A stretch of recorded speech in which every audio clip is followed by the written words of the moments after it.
今日同大家整一個15分鐘就煮好嘅蒜香蘑菇煙肉炒意粉。先將蘑菇切片，蒜頭剁碎，煙肉切成細塊。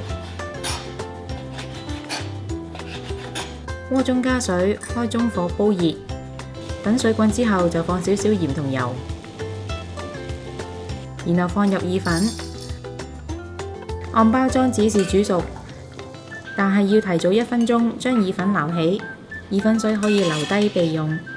喺鍋中先加少少油，再加牛油，開中火加熱後就可以落煙肉炒至少少金黃，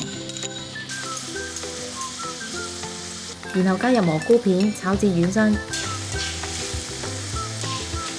再落蒜蓉炒香。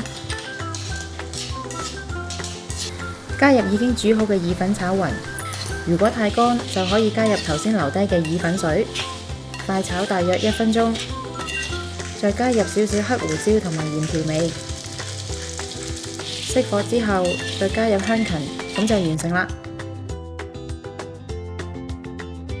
鍾意我哋條影片嘅朋友可以 Like、Subscribe、Share， 同埋記得撳着個鐘仔，可以第一時間收到我哋嘅最新資訊同埋影片。